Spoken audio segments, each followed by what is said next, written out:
Salut à toi, passionné de littérature, amoureux de l'émission. Merci de nous retrouver, peut-être zapper intempestif sur Voyage au bout de la nuit. C'est un plaisir d'être avec vous ce soir encore, évidemment, pour partager un moment de lecture et un moment qu'on va passer, on va parler d'amour, un moment qu'on va passer avec Barbey d'Aurevilly, Jules de son prénom, qui nous raconte une histoire qui lui est arrivée. C'est quelque chose de personnel, c'est une histoire vraie et il va nous parler de cette passion déchirante que peut parfois entraîner l'amour. Et du coup, on va lire son roman qui s'intitule Une vieille maîtresse. Alors, une vieille maîtresse, c'est l'histoire d'un dandy qui va se marier avec une jeune femme qui est très très chaste, très pure, absolument bien sous tout rapport. Sauf que ce dandy, il a un passé. Il a passé 10 ans avec une maîtresse, une femme espagnole, absolument sulfureuse, plus âgée, mais peut-être moins belle, mais dont il a été fou amoureux. Et pour pouvoir se marier avec cette jeune femme chaste, il va devoir rompre les ponts et couper absolument tout contact avec son ancienne maîtresse, mais il va se rendre compte que c'est finalement beaucoup plus difficile qu'il n'y paraît. Je vous invite bien évidemment à aller voir le début de l'histoire. Pour ça, vous allez sur les replays de l'émission, vous tapez D8 Voyage au bout de la nuit dans votre moteur de recherche, vous allez directement sur le site de la chaîne et dans Voyage au bout de la nuit, vous retrouvez comme ça les replays peut-être d'ailleurs que vous regardez en ce moment même l'émission sur Internet. C'est quand même un format, c'est vrai, qui est plus pratique quand on a envie d'entendre de la littérature plutôt que de se lever parfois à 3 heures du matin. C'est quand même pas forcément un créneau facile. Voilà, en tout cas, bienvenue à vous. J'espère que pour certains, vous venez peut-être de vous lever. Pour d'autres, peut-être que vous rentrez après une nuit tardive. Pour certains, ce sont peut-être des insomniaques. J'en sais rien, vous êtes en jet lag. En tout cas, bienvenue, restez avec nous. On va poursuivre la lecture de Barbey d'Aurevilly. Donc, ah oui, petite parenthèse, et on me le rappelle tout le temps, il faut que je vous rappelle que vous avez un hashtag pour parler de l'émission sur les réseaux sociaux. C'est le hashtag VBN qui s'affiche juste ici. Voilà. Hop là, VBN, que vous pouvez utiliser pour les comptes Twitter, Instagram, Facebook, qu'est-ce qu'il y a encore, Snapchat, je ne sais pas, je ne les maîtrise pas tous, mais en tout cas, sachez qu'on est tous présents sur Internet, nous les lecteurs, les lectrices, la chaîne, et que vous pouvez, on a une page Facebook consacrée à l'émission, on a tous également des pages perso, et vous pouvez du coup nous faire part de vos suggestions, un bouquin que vous avez envie qu'on lise, un petit défi, je sais pas, un costume, des petites choses comme ça. Et puis nous, on entend, on emmagasine, on fait une petite bibliothèque. Et puis après, on pioche les meilleures idées. Et j'espère pouvoir, du coup, en réaliser l'une d'elles. Voilà, je m'arrête à ce moment-là. Je vais vous faire un tout petit rappel de l'histoire, là où on en est. Donc, ce fameux dandy s'apprête à se marier avec cette jeune fille et il raconte l'histoire qu'il a vécue avec sa maîtresse à une marquise. Il lui raconte donc cette histoire en lui disant ben voilà, on était absolument fous amoureux, donc ça n'a pas été gagné au début et puis finalement on s'est rendu compte qu'on ne pouvait pas se passer dans l'autre. On a vécu de façon absolument passionnelle, on a même eu un enfant. Et il leur est arrivé quelque chose d'absolument tragique, c'est qu'ils ont perdu cet enfant qui est mort d'une maladie violente au bout de 30 mois. Et il avait peur que leur amour, du coup, soit entaché par la mort de cet enfant. Et puis finalement, ce que nous dit le marquis, c'est que Vélini, ou la Malagaise, c'est le nom de cette maîtresse, était plus maîtresse que mère, en fait. C'est-à-dire que leur amour avait malgré tout survécu et qu'ils étaient toujours aussi fous l'un de l'autre. Voilà, je reprends tout de suite. Je suis encore à la partie 1 du roman. J'espère bientôt arriver à la partie 2. Et puis, je vous en dis pas plus. Très bon voyage à vous, très bonne lecture. Merci. Vélini était plus maîtresse que mère. Elle était si complètement organisée pour la volupté qu'il la lui fallait toujours le même cœur brisé par l'angoisse. Elle s'y rejetait avec une avidité vorace et sombre. Et comme toujours depuis que nous vivions ensemble, elle me la faisait partager. Nous voyageâmes quelque temps après la mort de notre fille, mais le mouvement extérieur des voyages ne pouvait guère distraire. Vélini devenue sinistre de tristesse. Ne vous l'ai-je pas assez dit, marquise ? Le monde extérieur n'existait pas pour elle. Il n'y avait que moi seule qui l'arracha à l'idée dévorante de la perte de notre cher enfant. Pour l'oublier, elle se replongeait un peu plus avant dans cet amour, du fond duquel elle eût méprisé la colère de Dieu. Seulement, quand elle sortait de ses enivrements appelés sans cesse, du style faire mourir, c'était pour rentrer pâle, épuisée, dégoûtée, languissante de la pensée qui la déchirait. Moi qui souffrais de toutes ses souffrances, moi qui épousais toute son âme, j'essayais souvent de lui parler le langage bon au cœur brisé. Mais le sien, plus fier, n'était ouvert à aucune consolation. Son chagrin la rendait hautaine, plus capricieuse, plus despotique. Elle me repoussait et me blessait en me repoussant. La colère, si prête à jaillir de toute la passion sincère, me prenait et appelait la sienne. L'injustice des êtres aimés, fait tant de mal, des scènes cruelles avaient lieu alors. Ah, si je l'avais moins aimée, j'aurais pu me dompter peut-être, mais je l'aimais tant que c'était impossible. Je la retrouvais tout ce qu'elle avait été au début de notre amour. Elle me paraissait dure, entêtée, folle, tout ce que j'avais exécré déjà. Et l'idée qu'elle était tout cela, et que pourtant elle était la maîtresse absolue de mon âme, et qu'elle avait la puissance de soulever mon âme, me rendait insensée à mon tour et presque féroce. Je lui disais de ces mots amers, aiguisés, empoisonnés par la haine, car c'est à ces moments-là que je la haïssais. J'apprenais à quel point, dans les malheureuses âmes humaines, la haine est voisine de l'amour. J'allais jusqu'à souhaiter sa mort, affreux délire. Et certainement, je l'aurais tuée si j'avais eu une arme aux mains. Une autre femme, sûre de son empire, qui aurait vu comme elle à quel degré elle pouvait m'égarer, en eût peut-être été touchée. Elle m'eût désarmée par un mot, par un geste, et par un de ces défis qui ont tant de grâce parce que la certitude d'être aimée y brille et les dicte. Mais elle, non. Elle semblait au contraire se replier davantage sur soi-même, tendre davantage, et avant son front proéminent, noir, abruti, ténébreux, fermé à tout, à l'amour, à la pitié, à la raison, à tout ce qui régit les créatures sensibles et intelligentes. Pour ne pas me porter à quelques excès funestes, je m'éloignais, je la quittais, épuisée de rage, abattue, démoralisée, et je me promettais une longue rancune. Et quand je rentrais, la voyant la même, froncée, silencieuse, vindicative, froide pour allumer ma colère, mettant dans la cruauté de sa bouderie la profondeur d'une vedette corse, quand je me disais qu'après tout j'étais l'homme, c'est-à-dire le plus fort des deux, celui qui devait revenir de plus loin et pardonner le plus vite, je lui prenais ses tempes muettes dans les deux mains. Il fallait que je la rejetasse dans l'abîme sans fond des caresses pour qu'elle y perdît ses ressentiments. Et elle les perdait, Marquise.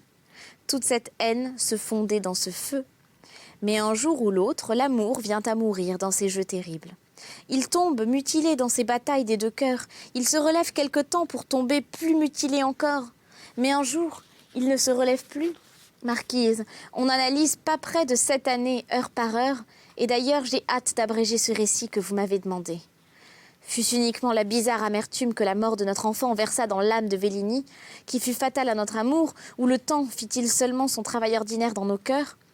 Toujours est-il que la passion d'abord éprouvée, la passion exclusive, absorbante, commença bientôt de faiblir. Nos caractères, après s'être touchés si rudement, s'envenimèrent.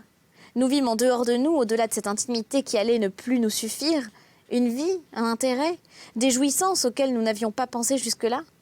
Depuis 2 ans surtout, et pendant la grossesse de Vélini, cette disposition de fatigue et d'aspiration ennuyée vers un changement quelconque s'était marquée davantage.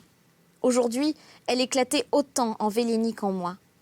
Mais, femme, elle n'en convenait pas vis-à-vis d'elle-même, car les femmes ont peur et le cœur leur défaille quand il faut jeter la dernière pelletée. « En voilà pour jamais », disait Pascal. « On n'aime plus qu'on s'embrasse encore, qu'on ose avouer qu'on ne s'aime plus. » Nous étions revenus à Paris, plus lassés de nous l'un et l'autre que d'avoir si longtemps voyagé. Quant à moi, surtout, je ne rapportais pas une illusion sur le compte de cette femme qui en avait rempli mon âme. Maintenant, je voyais ses défauts sans compensation. Je ne les admirais plus, je n'en souffrais plus. Vous le savez, Marquise, dans les commencements de notre amour, j'avais parfois trouvé charmant tout ce qu'elle avait d'intraitable. Elle me donnait des plaisirs d'imagination que recherchent les poètes sur les anxiétés animées des joueurs. Avec elle et subjuguée comme j'étais, je me sentais bondir au cœur un peu d'émotion avec laquelle joutait l'âme de Jean Bart quand il allumait fièrement sa pipe sur un tonneau de poudre défoncé. À chaque minute qui passait, à chaque baiser, j'avais à craindre une brouillerie éternelle, car je dominais pas assez cette capricieuse tête de fer pour qu'elle ne s'arrachât pas à ce qu'elle appelait quelquefois mon joug.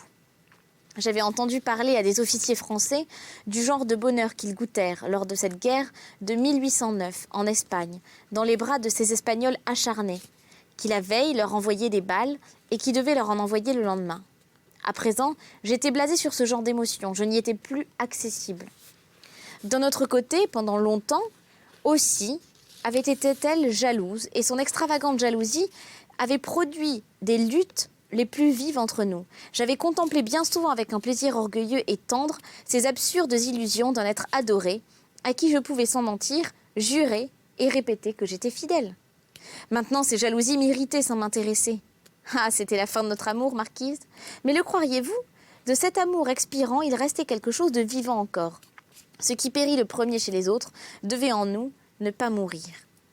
Par une prodigieuse exception à la règle commune, ce qui subsistait autant qu'à l'origine de notre liaison, c'était l'influence embrasée qui nous enveloppait toujours, malgré le détachement de nos âmes. Ni la lutte de nos deux volontés qui s'exaltaient en se résistant, ni les blessures faites l'un à l'autre, ni l'imagination déprise de tout ce qui l'avait charmé, ni la possession incontestée qui tue plus d'amour que le désespoir, rien n'avait détruit cet inexplicable empire dont le secret n'était pas dans nos cœurs.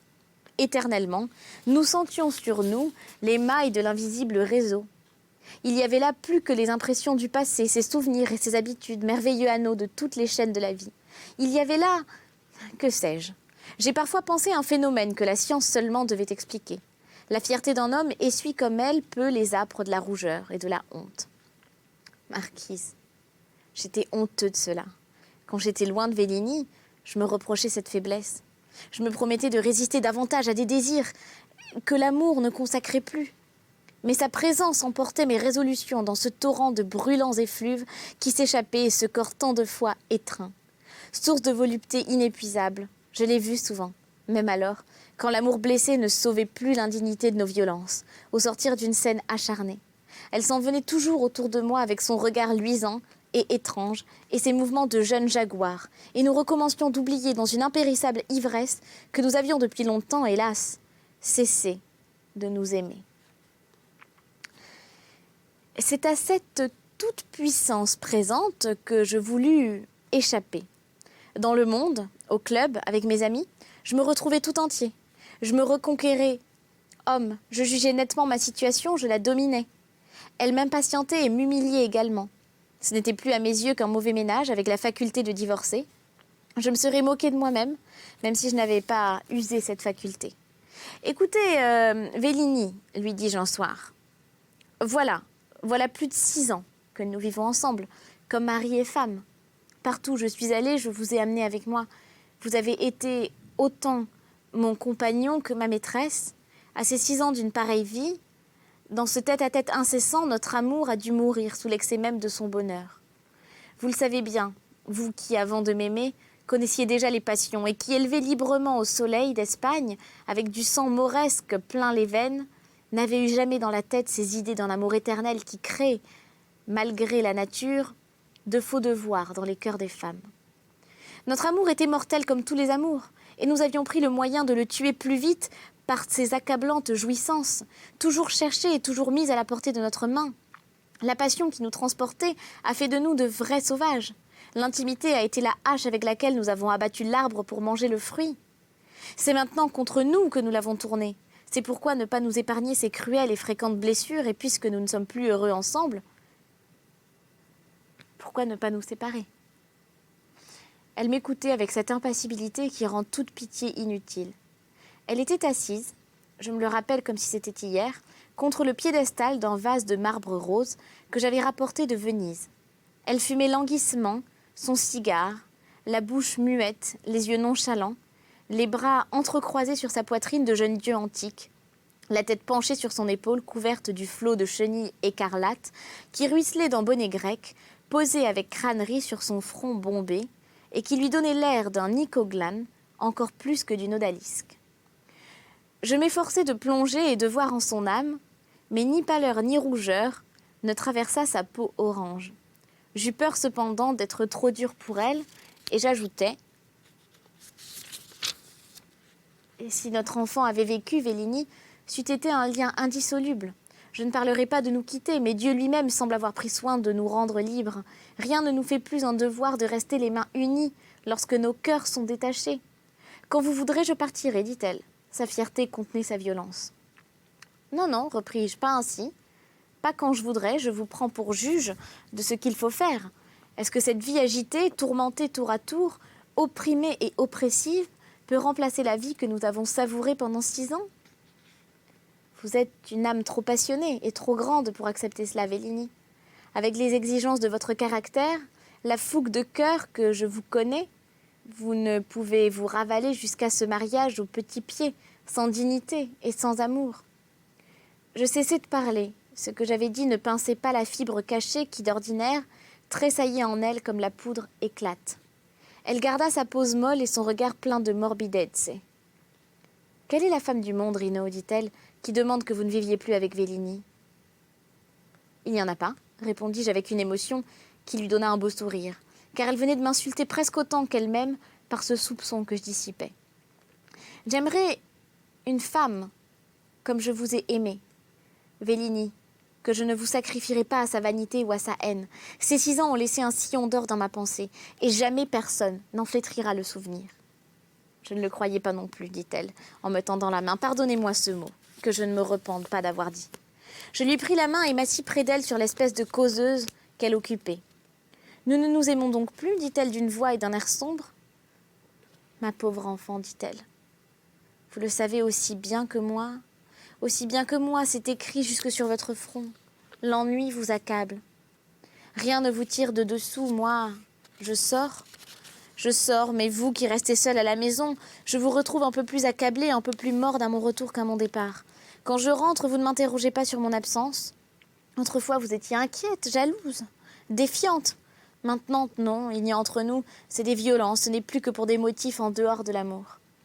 Contradiction qui se rencontre dans toutes les existences partagées, c'est douloureux et c'est vulgaire, comme toute cette passion n'anime et ne consacre plus. « Es verdadero » répondit-elle avec une triste effusion. Eh bien, séparons-nous. C'est le seul moyen d'en finir noblement avec ces misères. Vous avez toujours été sincère. Vous ne ressemblez pas à votre sexe. Vous n'êtes point une créature faible qui ment. Séparons-nous. Nous resterons amis. Si nous aimons d'amour encore, cela ne nous empêchera point de nous donner la main. Marquise, j'avais enfin trouvé la fibre immortelle. Cette façon ouverte, hardie, presque chevaleresque, de se séparer tenta cette âme vaillante et vraie. Un généreux éclair sortit de ses yeux indolents. « Vous dites bien quittons-nous » s'écria-t-elle. « Je partirai demain, Rino. » Le singulier enthousiasme qui la fit se redresser près de moi, vibrante et vivante, lui attachait comme un bandeau d'étoiles autour de son bonnet grec écarlate. Elle retrouva un de ces moments d'éclat subit et fascinateur qui font ce qu'elle est, Marquise. Une femme d'un prestige incompréhensible, à qui ne l'a pas vue ainsi et à qui, comme vous, ne la connaît pas. Elle rejeta son cigare avec un geste d'une résolution presque sublime, et elle l'éteignit sous son pied, comme si c'eût été la dernière torche de l'amour qu'elle eût éteinte. J'eus en tort, Marquise, mais je l'admirais. L'admiration pétillait encore sur les ruines et les cendres de l'amour, et allait en faire ressortir un jet de flamme étouffée et morte. J'eus tort, je m'en confesse à vous, mais je ne pus m'empêcher de lui dire « Je voudrais te sculpter comme te voilà, Vélini. » Certainement, je lui disais comme le lui dit un artiste, mais que faut-il pour réveiller l'instinct tentateur qui dort si peu au cœur des femmes? Avec Vélini, plus qu'avec personne, avec ce naturel ardent, ignorant et presque sauvage, tout accent idolâtre appelait la caresse. Le vertige nous reprit, nous roula au bras l'un de l'autre, et le cœur plein de la ferme résolution de nous quitter, nous ressuscitâmes encore, sans l'amour, la plus folle des heures de notre amour, les éperduements devant lesquels les plus beaux sentiments de la vie peuvent se tenir vaincus par des sensations, comme la veuve du Malabar qui se brûle avec ses trésors sur le bûcher de son mari. Nous nous engloutîmes dans cette dernière et flamboyante heure de plaisir. Au moment de nous séparer, nous jetâmes au passé cet adieu brûlant, nous bûmes à son honneur cette dernière coupe. C'était le coup de l'étrier, interrompit la marquise avec audace d'une vieille d'esprit, qui marcha sur un talon rouge. Quand Bassabon-Pierre quitta la Suisse, il but dans sa botte à l'écuyère, à la santé des 13 canons. Chapitre 10. Les nœuds incessamment refaits. Suite d'une variété dans l'amour, toujours. Et nous arriverons après. Et juste après, il restera un chapitre, je pense que je n'aurai pas le temps de finir. Et on entamera la partie 2, que je laisserai à une prochaine lectrice. Voilà. Donc, chapitre 10. Rino de Marigny ne put s'empêcher de sourire à la réflexion de Madame la Marquise de Flers. Le jour commençait à introduire ses blancheurs dans l'appartement et à lutter autour de la lampe qui éclairait le boudoir. « Voici le jour, dit-il en le lui montrant. Je crains que vous ne soyez fatiguée, marquise. »« Non, non, répondit-elle. Et réellement, son visage était aussi ferme, son œil aussi lucide, sa physionomie d'une attention aussi animée qu'au commencement du récit de Monsieur de Marigny, en s'accoudant au bras du fauteuil et en se ployant pour mieux écouter. « Dites encore, mon ami, on ne dort plus en mon âge, et j'ai passé bien d'autres nuits à une époque où je dormais. De longues histoires au coin du feu, ce sont les balles de la vieillesse. » Le lendemain, continua donc Monsieur de Marigny, nous étions séparés. Vélini prit un appartement rue de Provence, qu'elle a toujours gardé depuis. Je lui avais dit que nous resterions amis. Je lui prouvais que j'étais le sien en me changeant de ces soins matériels qui répugnaient tant à sa paresse méridionale. Je m'estimais heureux de lui être utile et je me promis bien d'entendre sur elle tout le temps qu'une nouvelle liaison ne lui offrirait pas un appui, une protection habilement cachée qui n'alarmerait pas son orgueil. Dans les premiers instants de cette vie nouvelle que nous avions adoptée, je la vis chaque jour et même plusieurs fois par journée. Je cherchais à lui épargner l'ennui de sa solitude. J'avais les 1000 délicatesses d'un homme qui n'aime plus, mais au cœur duquel il est resté une profonde reconnaissance pour un bonheur longtemps goûté. Nous fûmes plus ensemble, Vélini et moi, que nous n'y avions été depuis des années. Je la conduisais au spectacle, je me promenais à cheval avec elle. Mes élégants amis, qui jetaient toujours un peu à leur maîtresse par les fenêtres quand ils étaient dégoûtés, se moquèrent de moi et de cette séparation sentimentale. Je les laissais railler et je continuais d'accomplir vis-à-vis de cette femme qui avait quitté son mari pour me suivre ce que je croyais des devoirs. « Mon cher, me disait-il parfois, tu ne te dépêtreras jamais de cette femme. Tu ne crois plus l'aimer et tu l'aimes toujours. » Moi, marquise, j'étais parfaitement sûre du contraire. J'étais revenue à ma vie de garçon avec un sentiment de joie trop complet pour douter une minute de l'entière reprise de moi-même. Un captif à qui on ôte ses chaînes n'est pas plus soulagé que je ne l'étais. La sensation de la délivrance me rafraîchissait divinement la pensée quand je pensais que je n'avais pas refait avec une maîtresse ce triste roman d'Adolphe qui est une si fréquente histoire. Vélini convenait d'elle-même, sans en souffrir, que nous ne nous aimions plus. Elle était calme comme moi, comme une âme qui a pris son parti et qui ne veut plus s'abuser.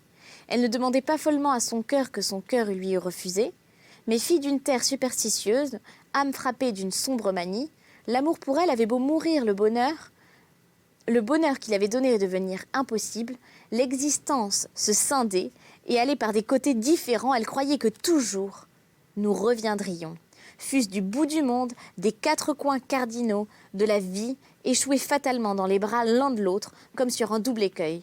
« J'ai bu de ton sang, disait-elle. Tu as bu du mien ?» C'est là un charme auquel croyait ma mère. De l'influence terrible et sacrée de cette communion sanglante, nous en avons pour jusqu'à la mort. Je l'écoutais me dire des choses avec un sourire incrédule. Mais tout, avant et même depuis la séparation consommée, ne semblait-il pas donner raison à ces superstitions que je méprisais.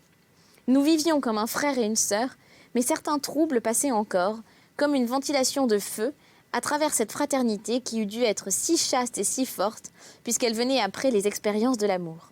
Elle n'était jamais pour moi comme une autre femme. Quand nous causions avec le plus d'indifférence, la fumée de son cigare ne passait point de ses lèvres distraites près des miennes, sans y ramener les vieilles soies connues.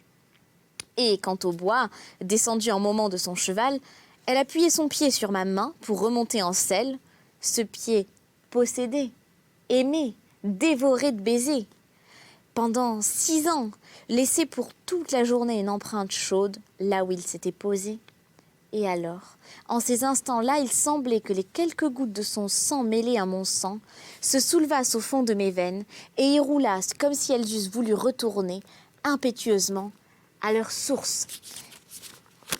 Et vous l'aurez compris, c'est déjà la fin de cette lecture. Évidemment, je passe le flambeau à une prochaine lectrice pour la suite d'une vieille maîtresse de Barbey d'Aurevilly. Si vous avez aimé le bouquin, sachez qu'il existe une adaptation cinématographique.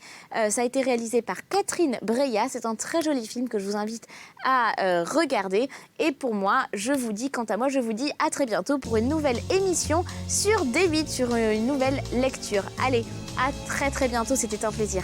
Très belle journée à vous ou très bonne nuit si vous allez vous coucher. Bye bye.